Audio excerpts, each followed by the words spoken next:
Bom dia. Feliz sábado. Eu gostaria de cumprimentar a cada um de vocês, especialmente aqueles que nos acompanham pela internet.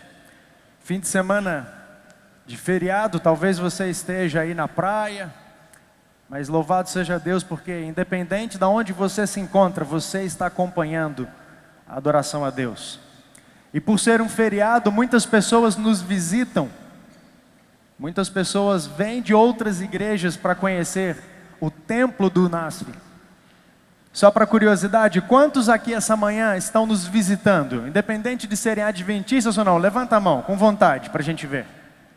Muito bem, sejam bem-vindos. Eu quero mandar um abraço todo especial para um visitante cibernético.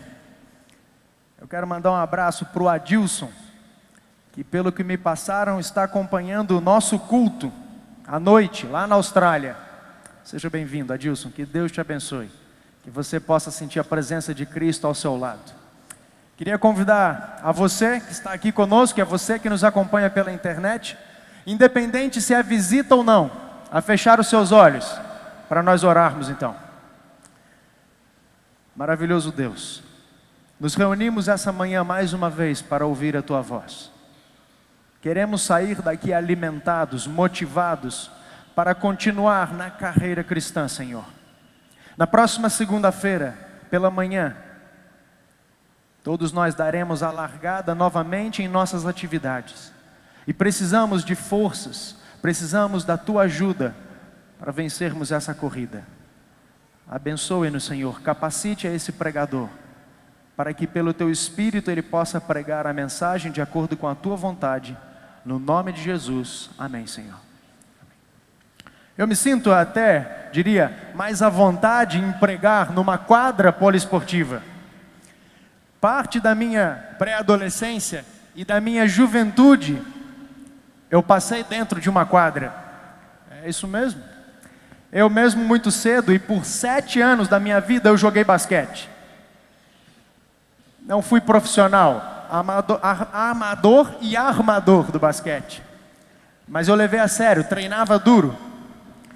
E eu sei também que você está pensando, com esse tamanho todo? Bom, eu tenho aqui então uma medalha, 3º lugar, Campeonato Estadual do Rio de Janeiro, 1991. Trouxe, vou dar para o pastor Gideon segurar, porque ele nunca ganhou medalha jogando basquete.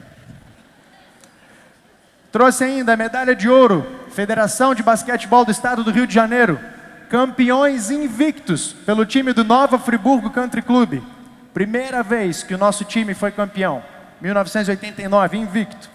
1991, fomos bicampeões. Então nós fomos campeões em 89, 90 ficamos com o 3º lugar, e como ele é o 03, ele fica com a do 3º lugar. E eu vou pedir para o pastor Itaniel, que é o 01, segurar a medalha, ou as medalhas de ouro do 1º lugar. Eu queria ver alguém rindo agora, quando eu falar que jogo basquete. Na verdade, eu joguei e foi muito bom. Eu comecei a jogar basquete porque eu queria deixar de ser ponto de referência. As pessoas apontavam, falavam assim, o fulano de tal, ele está logo ali, ó. Tá vendo aquele baixinho de camisa azul? Que era eu. Está do lado dele. E eu falei, chega de ser baixinho, eu preciso de fazer alguma coisa. Meu pai queria que eu fosse fazer natação. Até hoje ele defende, vai nadar, natação é o melhor esporte. Mas como Nova Friburgo é uma cidade serrana, muito frio, eu acho que basquete vai ser melhor. E comecei a jogar basquete para poder crescer um pouco mais. Vocês viram que eu me frustrei um pouco, mas ainda assim valeu a pena. Mas na verdade eu gostaria de meditar com você hoje sobre um outro esporte. Eu gostaria de pensar com vocês sobre a nossa vida espiritual e a corrida. Exatos 116 dias a partir de hoje, dia 31 de dezembro. Você sabe o que vai acontecer? A corrida de São Silvestre. A partir das 15 horas, mais de 20 mil atletas, na Avenida Paulista, e em frente ao prédio da Fundação Casper Libero, número 900. Cerca de 20 mil pessoas vão estar ali dando a largada à corrida de São Silvestre. É certo que a São Silvestre não é uma maratona, porque a maratona são 42 quilômetros. A São Silvestre são apenas 15, mas ela é a corrida mais popular da América Latina. Eu queria levar você hoje a pensar na nossa vida como uma corrida. Na verdade, por favor, pastor, mais do que uma corrida de 15 quilômetros, uma maratona. A maratona da igreja do UNASP. E talvez você não seja membro da nossa igreja, sinto muito por você, mas nós aqui estamos todos correndo uma maratona. Talvez você, como jovem, recém-casado, esteja correndo a maratona do casamento, começando agora a sua vida de casado. Talvez você, como solteiro, esteja no relacionamento do namoro ainda, maratona do namoro. Talvez a maratona da sua carreira profissional, você está começando a trabalhar e você começa nessa maratona na sua carreira. Alunos, a maratona acadêmica da sua vida. Por que não chamarmos essa corrida de maratona da nossa vida? Afinal de contas, eu não entendo o porquê das risadas. Por que não chamarmos essa corrida de maratona da sua vida?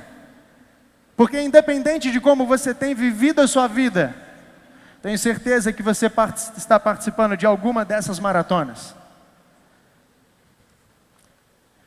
A não ser que a sua vida não seja como a minha, uma verdadeira correria.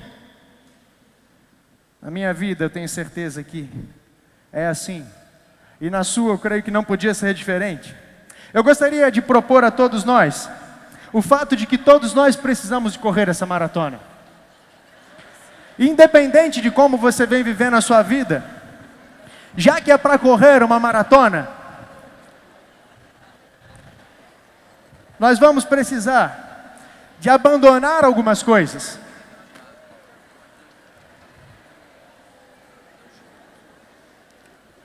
Já que nós estamos num ginásio, aqui é a ocasião especial e própria, eu creio, para você se preparar para correr uma maratona. Eu não sei o que é que você está pensando, ou como você vem vivendo a sua vida espiritual. Mas o fato é que para você correr uma maratona, algumas coisas precisam mudar na sua vida.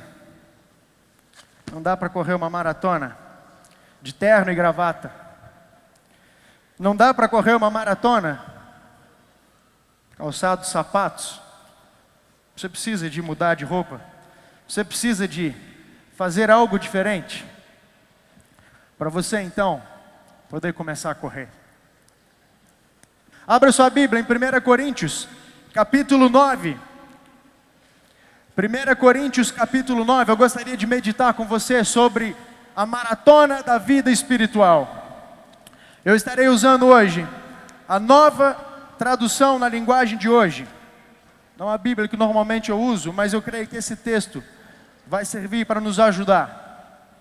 Você que está nos acompanhando pela internet, se você ainda não desligou o computador, o que eu creio que alguns já o fizeram, eu aconselho a você a tomar papel e caneta, porque você tem essa vantagem. Na sua casa vai ser mais fácil para você tomar papel e caneta para fazer algumas anotações. Se você aqui tem condições de fazer isso, faça, porque eu vou dar algumas dicas e eu gostaria que você anotasse. 1 Coríntios capítulo 9, a partir do verso 24 então, eu leio.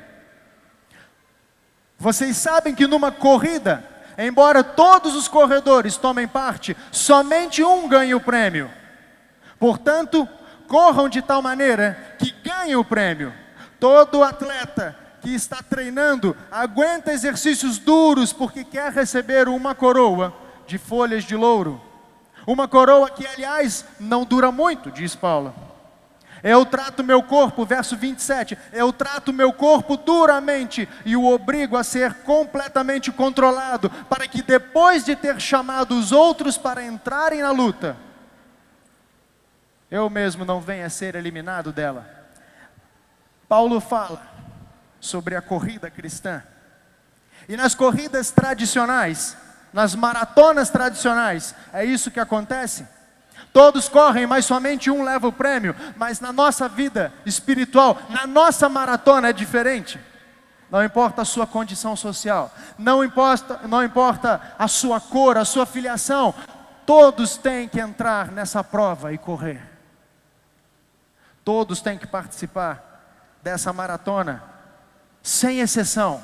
E todos têm que permanecer até o fim dela, para obter a vitória, porque Paulo nos diz que todos os que chegarem ao fim receberão o prêmio, diferente das maratonas e das corridas tradicionais. Estamos todos em uma corrida e precisamos descobrir, porque afinal de contas, correr 42 quilômetros não é para qualquer um. Nós precisamos descobrir um jeito de conseguir chegar a completar a prova e alcançar os 42 quilômetros. A propósito, Paulo sabia exatamente o que ele estava querendo dizer com isso. A igreja de Corinto entendia exatamente o que Paulo estava querendo dizer quando ele menciona o fato, ele faz a analogia da vida cristã com uma corrida. A cidade de Corinto ficava localizada próximo da região onde aconteceu a primeira maratona da história. Que na verdade a primeira maratona não tinha nada que ver com esportes ou mesmo recreação. A primeira maratona foi por sobrevivência. A pequena vila, a pequena cidade chamada Maratona. Os persas, isso em 490 a.C., os persas haviam desembarcado no litoral dessa pequena vila. Os líderes da vila, então temerosos com a chegada dos persas, chamam um jovem, nome estranho, Feidípides é o nome dele. Chamam Feidípides e diz: Feidípides, os persas estão chegando, nós precisamos de ajuda, por favor, vá até Esparta, peça ajuda, nós precisamos de reforço. Naquela época, no trajeto, não tinha outra maneira de Feidípides ir mais rápido para Esparta, se não fosse correndo. Feidípides então começa a correr 2 dias e 2 noites, 240 quilômetros, chega até Esparta, bufando, reúne o conselho e fala: por favor, ajudem-nos, a nossa vila, a maratona, vai ser invadida pelos persas. Os espartenses, eles se reúnem o conselho rapidamente e chegam à conclusão: Feidípides, sinto muito, nós não podemos ajudá-lo. Feidípides, mesmo bufando, vira as costas e volta correndo, mais 2 dias, mais 240 quilômetros. Mas para sua surpresa, quando ele chega à sua vila, ele descobre que incrivelmente, Maratona havia derrotado os espartanos. Feidípides então, depois, após 4 dias, 2 dias correndo para ir, 2 dias correndo para voltar, após 4 dias, Feidípides então percorre mais 40 quilômetros até a cidade de Atenas, para anunciar a vitória do vilarejo, do povo de Maratona, contra os persas. Eis a lenda da origem da palavra maratona. E de acordo com Paulo, a vida cristã é uma corrida, não uma corrida de curta duração, sprint como eles falam, mas uma maratona, uma corrida de longa duração. Se fosse uma corrida curta, Mr. Bolt se daria bem, já nós teríamos problemas. Quando você lê esse texto, é como se Paulo estivesse dizendo: eu preciso de correr, eu não posso parar, eu tenho que continuar correndo, essa vida é uma corrida, eu preciso continuar correndo. E ele continua. Nós precisamos correr. Todos nós fomos inscritos nessa corrida. Todos nós estamos inscritos na maratona da vida. E precisamos descobrir um jeito de conseguirmos chegar ao final, conseguirmos vencer. A propósito, como vencer uma maratona? Deixe-me fazer uma pergunta: existe algum maratonista entre nós aqui? Alguém que corre maratona, você pode levantar a sua mão? Pode ter coragem, você não tem por que ter vergonha, afinal de contas, não é para preguiçosos correr 42 quilômetros. Você pode levantar a sua mão, por favor? Eu vi uma pessoa, O senhor pode se colocar de pé, irmão? Muito bem, nós temos ali um. Vamos ver, tem mais algum maratonista aqui entre nós? 2. É que eles estão um pouco cansados, então eles vão levantando devagar, porque afinal de contas, correr 42 quilômetros, parabéns. Deus abençoe vocês. Eu gostaria de poder ter acesso a eles e perguntar: o que é preciso para vencer uma maratona? O que é preciso fazer para você vencer uma maratona? Porque eu tenho certeza que se você chegar e falar assim, no dia 30, você está sentado em casa, e de repente você fala assim: quer saber? Eu vou correr a São Silvestre. Não uma maratona, a São Silvestre, 15 quilômetros. E você se levanta, vai lá, paga a sua inscrição, faz. E no dia 31, lá está você, Avenida Paulista. Se alonga, uma roupinha bonitinha. Você não vai conseguir. De forma alguma, eu garanto a você que se você se inscrever no dia 30, no dia 31 você não ganha São Silvestre. E eu até mesmo duvido se você vai conseguir terminar a São Silvestre. Porque para você vencer uma maratona, você precisa de se preparar. Eu estou equivocado, irmão? Os nossos irmãos maratonistas. Para você conseguir completar uma maratona, você precisa de se preparar. Sem preparo, não tem como você concluir a prova. Pastor, já entendi. Ficou claro para mim que eu preciso de me preparar. Mas como é então que eu faço para vencer? Para terminar a maratona? Bom, se você quer correr a São Silvestre, eu indico aqueles irmãos. Mas se você quer, como eu, correr a maratona da vida, e se você quer, como Paulo, chegar no final e receber mais do que uma coroa de louros, ou uma medalha, se você quer chegar no final da sua vida e vencer, eu te aconselho a buscar no Manual do Vencedor, como conseguir, não somente correr, mas vencer a maratona da nossa vida. Porque esse manual foi editado por aquele que bateu todos os recordes, aquele que quebrou todas as marcas, e que não carrega nenhuma derrota em seu currículo. Sim, Jesus Cristo foi o maior corredor que já passou por essa terra. Ele correu a maratona da vida e venceu. Então deixe-me dar alguns passos de preparação, tendo como base o Manual do Vencedor.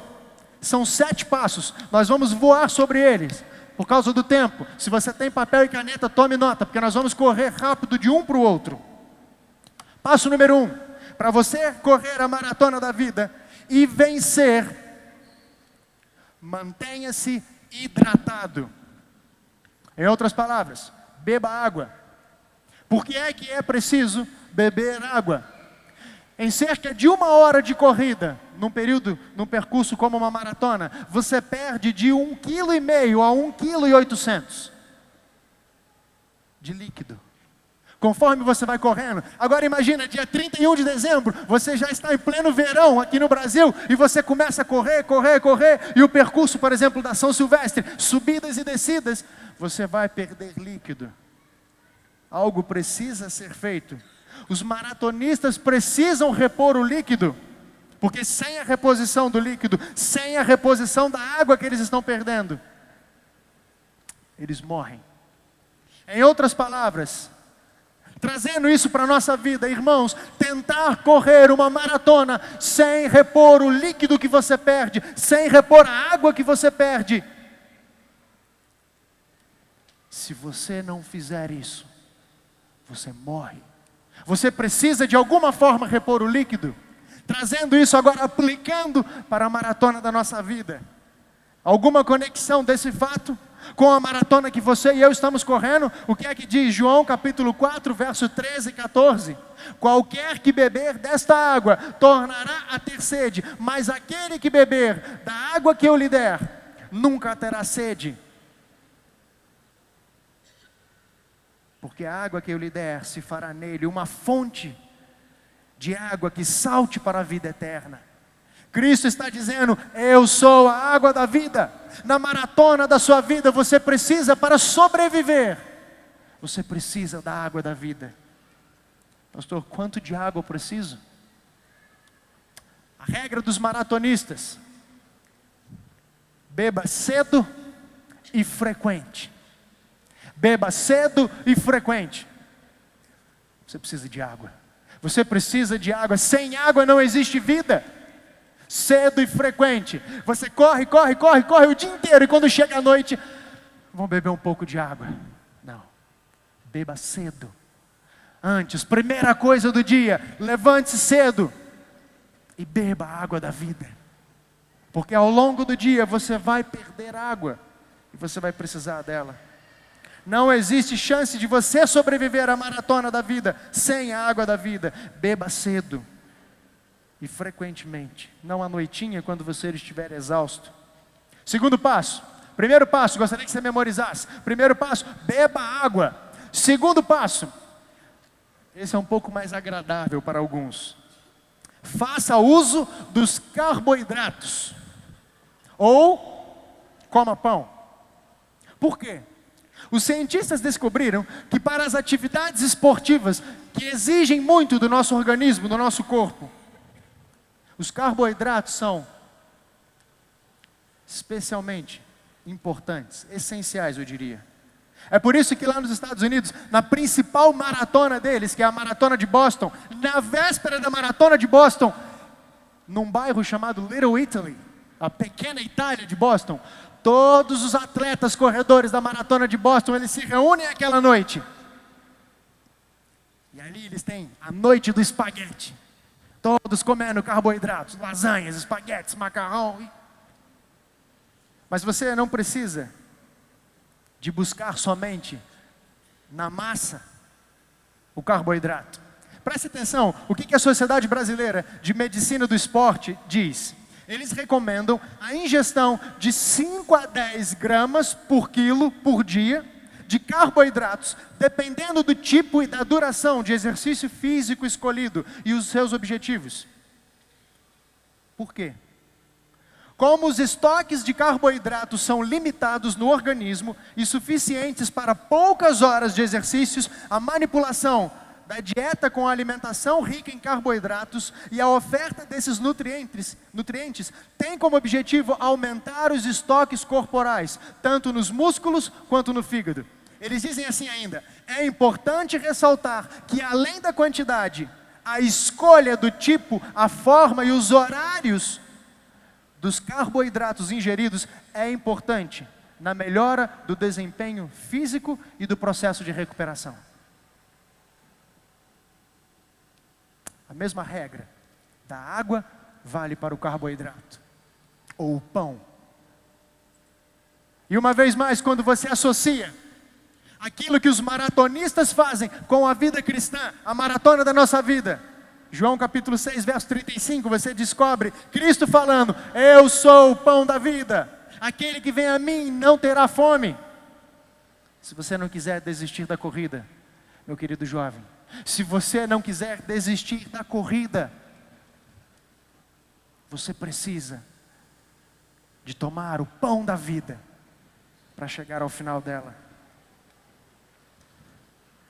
Alimente-se cedo, beba a água da vida, tome o pão da vida, para você não desistir. Terceiro passo. Primeiro passo, beba água. Segundo passo, coma pão. Terceiro passo, descanse. Os especialistas, e aqui nós temos uma faculdade de educação física, e eu creio que eles vão concordar comigo, se eu estiver errado me corrijam depois do sermão. Os especialistas e professores da área de educação física reconhecem que para um melhor aproveitamento dos atletas é preciso que haja um período de descanso. Quando realizamos atividades físicas, nós de certa forma destruímos as células musculares. Quando eu comecei a malhar naquela academia ali, algum tempo atrás, o professor Fernando foi montar a minha série de exercícios. E ele montou ela de forma intercalada. Segunda-feira você vai trabalhar uma musculatura, um grupo muscular, peito, braço e costas. Mas na terça-feira você não vai trabalhar os mesmos exercícios que você trabalhou na segunda, não. Você vai ter que trabalhar a parte que estava descansada, as pernas, panturrilha, enfim. Mas por quê, professor? Porque você precisa de fazer com que os seus músculos que você trabalhou na segunda-feira, na terça eles descansem. Porque é no período de descanso que esses músculos, que essas células vão se reagrupar. E ao se reagruparem, elas vão se fortalecer e você vai ficar mais forte. Eu enchi o peito. É isso que eu quero. Já que eu não posso crescer mais, pelo menos deixa eu ficar mais forte. E esse é o nosso objetivo. Ser mais fortes, não fisicamente, espiritualmente. E para isso você também precisa de descansar. Porque se você simplesmente correr, vai chegar um momento que você vai estar com 2 palmos de língua para o lado de fora e não vai aguentar mais continuar correndo, e você vai querer desistir. Você vai ser seduzido a desistir da corrida. Você precisa descansar, porque se você não descansar, você vai fatalmente desistir da corrida. Trazendo para a nossa vida espiritual, Mateus capítulo 11, verso 28. O que é que Cristo nos diz? Vinde a mim todos os que estão cansados. Todos os que estão cansados e sobrecarregados, venham a mim, porque eu vos darei descanso. Jesus Cristo é o descanso que precisamos. O maior maratonista que já percorreu esse planeta vira para você e fala: deixe eu ajudá-la a descansar. O descanso é tão importante para nós, é tão importante para Deus, que entre os 7 dias da semana, Deus escolheu um para que fosse o dia de descanso. Alguns agora já estão até abrindo o sorriso. Era tudo que eu precisava ouvir para dormir essa tarde. Não estou falando de descanso ou exercício no travesseiro e na cama. Não, eu estou falando do descanso espiritual. O sábado é um dia de celebração, é um dia de descanso das atividades do dia a dia, tudo aquilo que nos consome. Mas nem por isso significa que nós devemos então chegar em casa e passar o sábado inteiro comendo, bebendo e dormindo. E por falar em comendo, o Espaço Jovem de hoje à tarde, você se lembra, nós estamos tratando os 7 pecados capitais. O de hoje, muito apropriado, vai falar da gula. Você que já está com fome é o meu convidado especial. 16h30 hoje, vamos falar sobre o pecado da gula. Voltando para o nosso terceiro passo, descanso. Levando o pão da vida, preste atenção nessa frase. Levando o pão da vida àqueles que estão sedentos e famintos. Isso fará com que você seja feito uma nova criatura. Nada melhor para descansar do que trabalhar na obra de Deus. Eu sei, é um paradoxo, mas é exatamente isso. É esse poder que Deus nos propõe. Trabalhe por Ele, faça algo. Você tem na sua igreja aqui, pelo menos, só de escola sabatina, só classes da escola sabatina, nós temos 34 unidades em que você pode trabalhar. Mais os 300 pequenos grupos do pastor Gideão. E mais, trabalho é o que não falta. Basta você querer sair. 4º passo. 1º passo, beba água. 2º passo, coma pão. 3º passo, descanse. 4º passo, Oscar Schmidt. Você olha para uma cesta de basquete e você se lembra dele. Oscar Schmidt se classificou, preste atenção, como um produto do treinamento. Abre aspas, nas palavras dele, abre aspas. O meu segredo é treinar. Treinar, treinar. E quando eu estava cansado, mas cansado mesmo, treinar mais, continuar treinando. Na verdade, não tem nada disso de mão santa. Eu acertava todas, porque eu treinava muito. Não tem nada de sorte ou divino, é treinamento mesmo. Isso é fruto de treino. 4º passo, treine diariamente. E a época que eu jogava basquete, tinha um amigo meu que jogava na categoria de cima. O apelido dele, o nome dele era Cristiano, o apelido dele era Cera. Não sei por que, Cera. E o Cera era bancão. Bancão, você sabe o que é, né? É aquele que quando você divide os times, ele fica orando ali, esperando alguém chamar. Mas ninguém chama. Então ele fica lá sentado e quando alguém se machuca ou falta, aí ele entra. E o Cera estava inconformado com a situação dele ser banco. Ele falou, não, eu quero jogar. E ele começou a procurar e pesquisar na vida de grandes atletas qual era o diferencial. Será que é o dom, é o gênio? Eu tenho que ter alguma coisa. E descobriu que a maioria dos atletas, para não dizer todos, a maioria deles, tinham algo em comum: treino. Muito treino. E o Cera falou assim: eu vou começar a treinar. Acabávamos o nosso treino, na época eu era da categoria infantil e o Cera era da infanto-juvenil, o treinamento vinha logo em seguida. Acabava o meu treino, eu ia para a academia fazer exercícios físicos. Quando eu voltava, já tinha acabado o treino do Cera, todo mundo estava indo embora e o Cera pegava a bola de basquete e ficava. Horas se passavam e o Cera lá jogando. Cera, o que você está fazendo aí, Cera? Já acabou o treino, já estou apagando as luzes. Não, eu estou treinando, me dá só mais 10 minutos.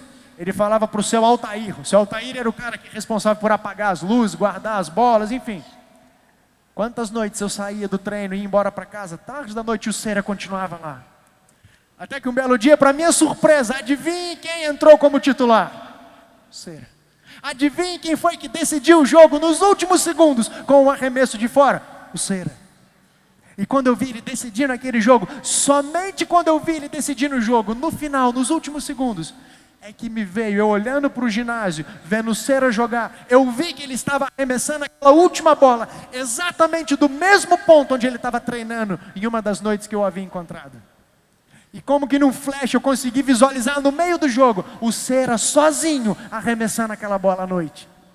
E eu falei, tá aí, é o segredo, treinamento.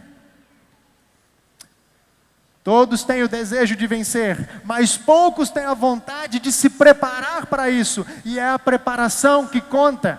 Sabe quem disse isso? Bob Knight, treinador de basquete, com mais vitórias na história da Universidade de Indiana, nos Estados Unidos.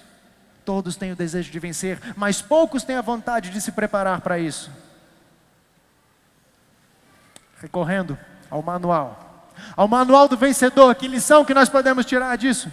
1 Timóteo capítulo 4, versos 7 e 8. 1 Timóteo 4 e 8, Paulo, uma vez mais, em suas analogias com a vida cristã e a corrida, ele diz o seguinte, preste atenção, para progredir na vida cristã, faça sempre exercícios espirituais, pois os exercícios físicos têm alguma utilidade, mas o exercício espiritual tem valor para tudo, porque o seu resultado é vida, tanto agora como no futuro. Exercícios físicos, atividades físicas vão te garantir uma boa vida aqui na terra, saúde. Mas exercício espiritual vai te garantir vida hoje, mas também no futuro. Pratique exercícios espirituais. Oração, leitura da Bíblia, testemunho, fale para as pessoas que estão ao seu redor. Sirva cada um desses. Sabe, eu me lembro do meu avô Geraldo, já falecido. Ele gostava de caçar, ele fazia umas viagens e ia. Uma vez ele trouxe um couro de jaguatirica para mim. Eu falei, o que eu vou fazer com isso, vô? Enquanto ele estava vivo eu deixei na parede. Depois eu tirei, fui fazer com couro de jaguatirica. Não queria nem que matasse o pobre do bichinho. Mas o fato é que o meu avô todos os dias se levantava de manhã, e algumas vezes eu testemunhei isso, velhinho, e ele se levantava com uma camiseta parecida com essa, morava em Niterói, e ele com a calça do pijama e uma camiseta branca, ele levantava,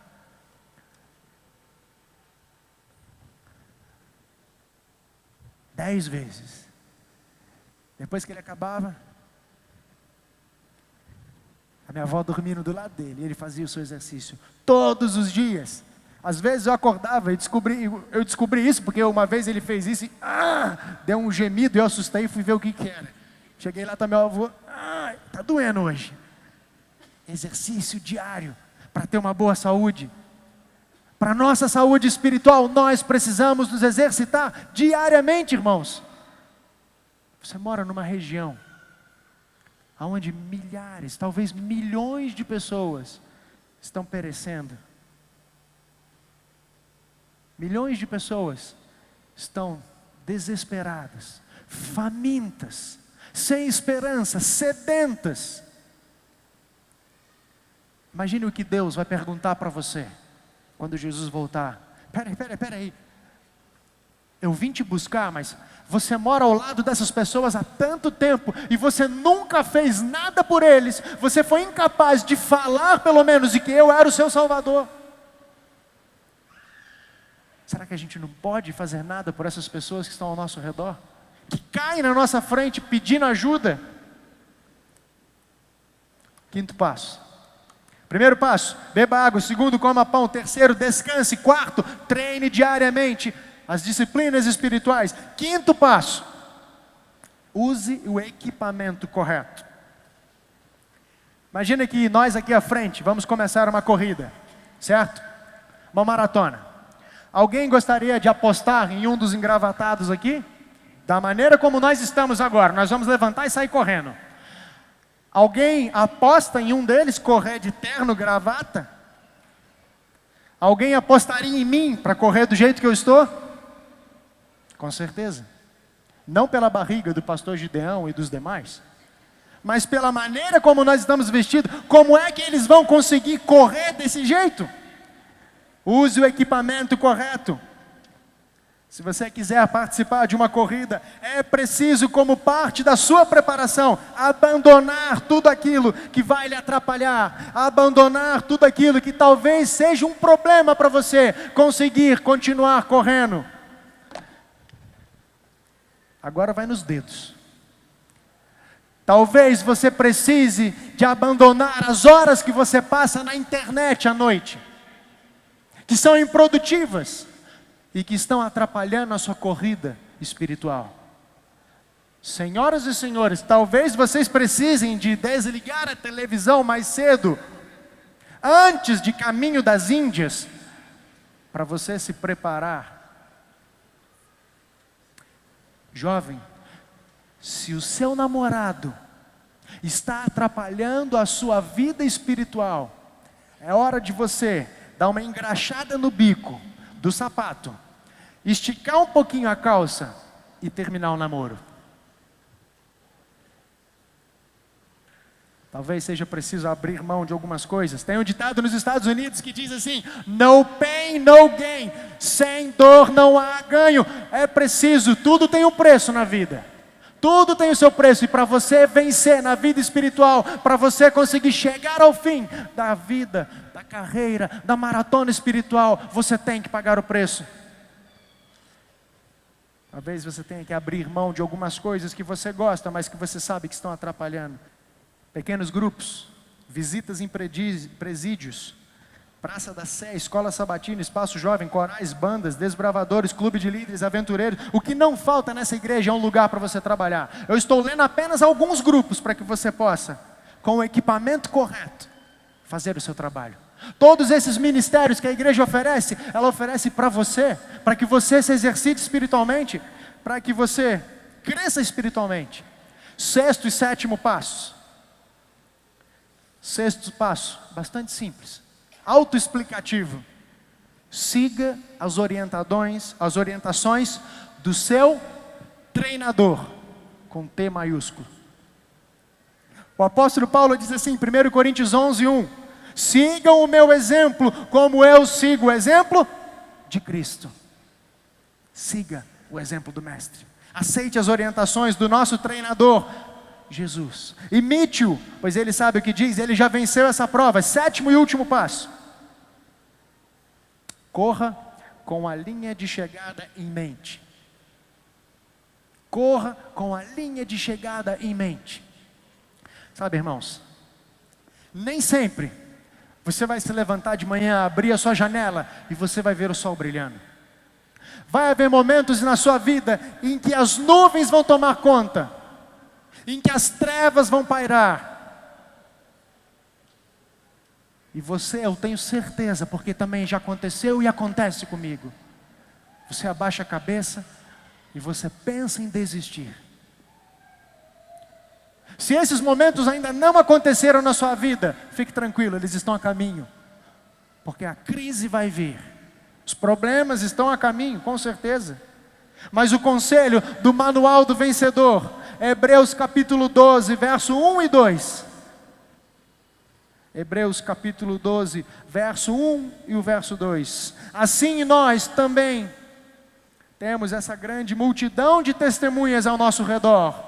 Portanto, deixemos de lado tudo que nos atrapalha e o pecado que se agarra firmemente em nós. E continuemos a correr, diz Paulo, sem desanimar, a corrida marcada para nós. Continue a correr, não desista, continue a correr, não pare, você tem uma corrida, continue a correr, continue a correr.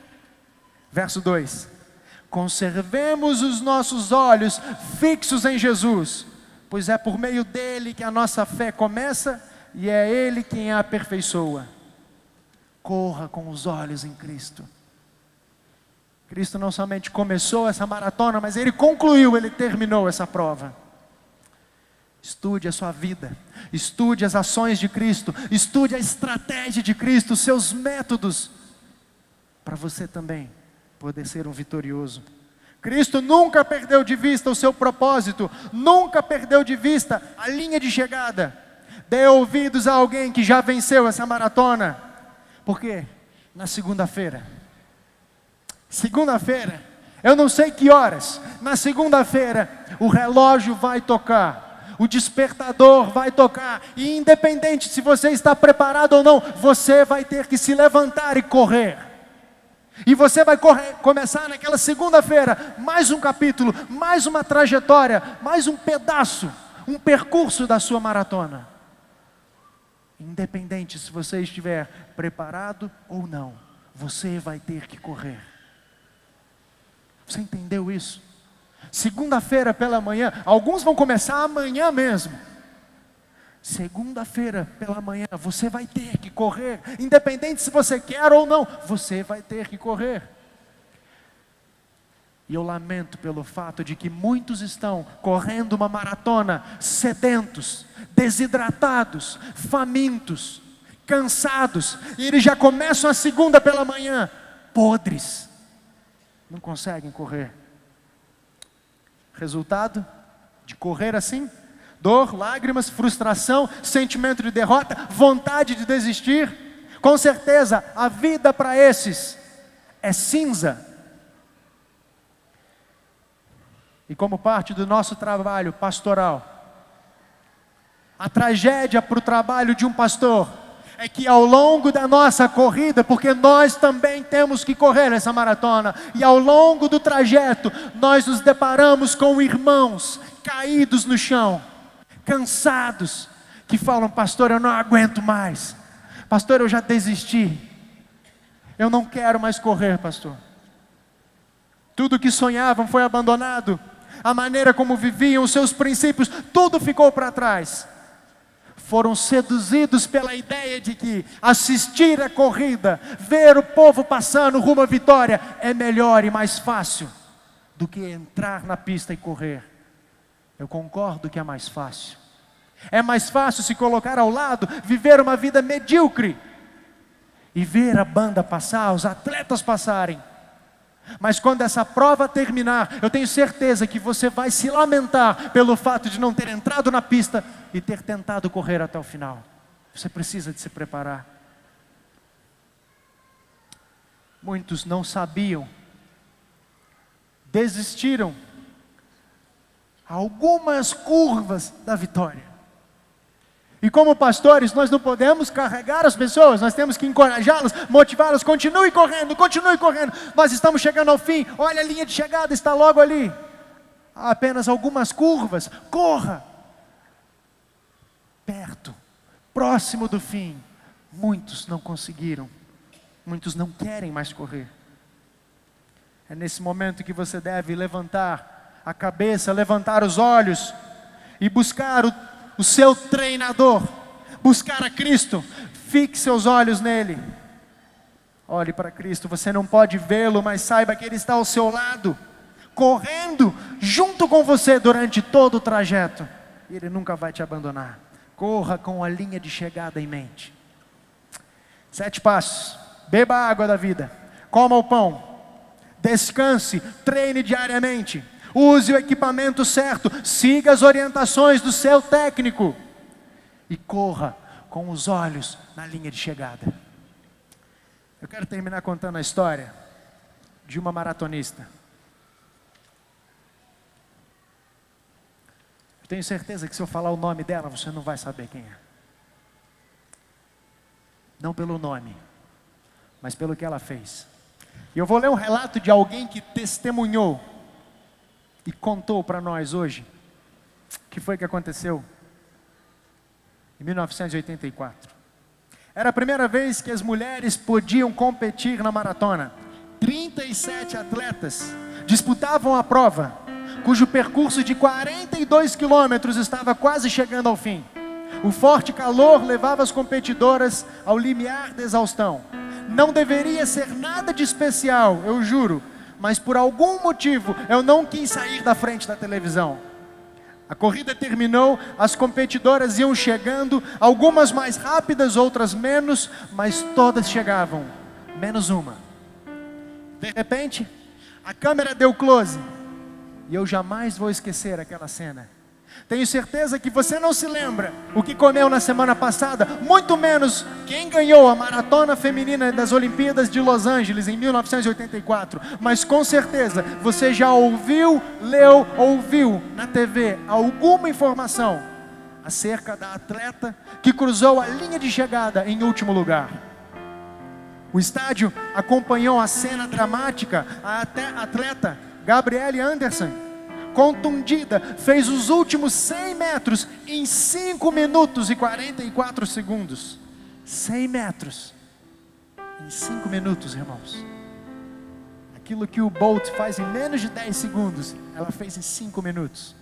Terminando a maratona na 37ª colocação, mas mesmo assim, ovacionada por todos. Não havia mais ninguém atrás dela. Não havia motivo algum para que ela continuasse. Ela estava sofrendo, esgotada, cansada, sem orientação, completamente exaurida de qualquer lampejo de energia. Mas aquele farrapo humano continuava a desfilar, cambaleante pela pista, incapaz de desistir, incapaz de se render, incapaz de deixar para trás e abandonar a prova. Gabrielle se contorcia como se estivesse arrancando do seu próprio corpo os últimos resquícios de energia. Eu ali sentado, fiquei de pé. Foi instintivo, me aproximei da televisão e pedi que ela terminasse logo a prova.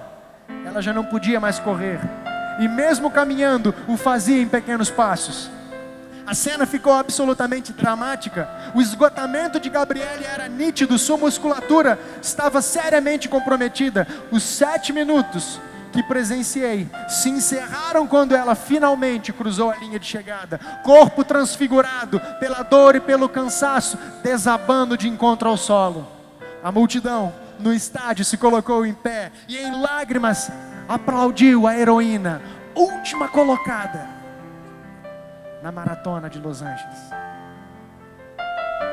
Hoje, mais de 20 anos depois da cena, aquele momento ainda figura entre as mais marcantes cenas da história de todos os Jogos Olímpicos. E a mensagem para você e para mim, irmão, é clara. Na corrida da nossa maratona, você não precisa ser o melhor. Deus não está pedindo para você que você seja o primeiro colocado. O que Deus está pedindo é para você não desistir de correr. Assim como naquele dia, um estádio inteiro a motivava, um estádio inteiro batia palmas. Vai, você está chegando, falta pouco, falta pouco. O exército do céu, o estádio do céu olha para você e fala: não desista. Os anjos de Deus olham para você cada vez que você cai e falam: não desista, continue correndo, falta muito pouco, alguns metros e você vai chegar. Não desista, pelo amor de Deus, vale a pena correr. Não desista, continue correndo. Tudo que precisava ser feito já foi feito por você. Basta você se preparar e correr.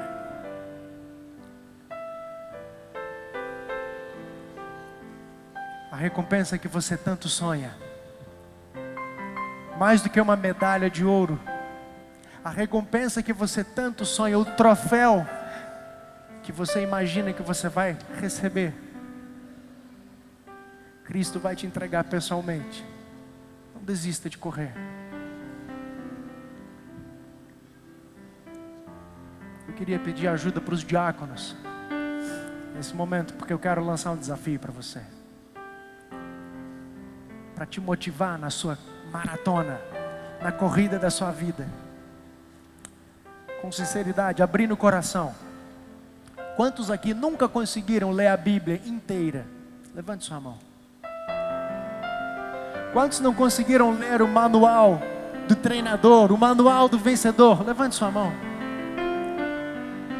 Quantos gostariam de pegar esse manual e mastigar e comer o pão da vida, beber a água da vida, se preparando para vencer, não apenas para correr, mas para vencer, mergulhar nessa corrida e vencer? Quantos gostariam disso? Permaneça com a sua mão erguida, porque nós queremos oferecer algo para você, um desafio louco. Assim como correr uma maratona é loucura, o desafio de ler a Bíblia em 90 dias. Se você nunca leu e você tem 30 anos, aquilo que você não fez em 30 anos, eu estou desafiando você hoje, Deus está desafiando você hoje a fazer em 90 dias. Fique com a mão erguida, porque você vai receber um guia de estudos que diz assim: correndo 90 dias com Jesus. Corra com Ele. A palavra de Deus vai te ajudar. Tem algumas orientações, eu vou ler para vocês que está aqui, não precisa de anotar, você vai poder no teu papelzinho acompanhar. Primeira coisa, algumas dicas para você continuar correndo. Tome uma decisão e siga em frente. Segundo, lute contra a sua natureza carnal. Vai chegar momentos, vai chegar dias em que você não vai querer ler a Bíblia, vai querer parar a sua corrida. Não pare, continue. Não desista diante dos obstáculos. Vai haver momentos em que as coisas mais estranhas vão acontecer para você não ler o manual do treinador. Mas por favor, continue lendo. Seja sistemático, repita isso várias vezes. São 90 dias. Se depois de 90 dias você não quiser continuar, tudo bem, desista, mas eu tenho certeza que se você completar os 90 dias, você não vai parar, você vai já ter criado o hábito. Inicie e termine cada período com oração. Você vai ler não um livro qualquer, é o manual do treinador, mas é a palavra de Deus. Faça uma oração, leia e agradeça a Deus. Preste atenção, número 6. Se for absolutamente preciso, divida a sua leitura em 2 ou mais partes, mas não deixe de fazer a leitura equivalente para aquele dia específico. 7º e último. Quando passar por sessões de difícil leitura e compreensão, não pare, continue lendo. Quero ler o último parágrafo que está aqui. A Bíblia é a palavra de Deus. Nela existe o poder da mesma palavra que criou o universo, curou os enfermos, ressuscitou os mortos. No contato com este poder, você também receberá poder. Poder para vencer a corrida da sua vida, poder para neutralizar a força de sua natureza pecaminosa e vencer o pecado. Se você realmente desejar correr essa maratona, saiba que Deus vai te abençoar, te dar forças e você vai conseguir. No final, você verá que venceu mais esse grande desafio com Deus ao seu lado. Participe dessa corrida, fortaleça a sua vida espiritual, ore e leia a Bíblia. Nos vemos na linha de chegada. Essa maratona termina no dia 5 de dezembro. Começa amanhã e termina no dia 5. Mas na maratona da sua vida, a corrida vai terminar quando Cristo voltar. E que Deus te abençoe. E que você esteja preparado. Que você ainda tenha fôlego de carregar pessoas em direção à linha de chegada. Se você que está nos acompanhando pela internet quiser esse material, faça um contato conosco. Nós vamos disponibilizar esse material com você. Mande um e-mail para mim, paulo.rabelo, com 2 L's, @hotmail.com. Vai ser um prazer mandar para você essa maratona. Que Deus te abençoe. Que Deus te fortaleça. Que Deus te ajude. Esse é o meu desejo. Essa é a nossa oração.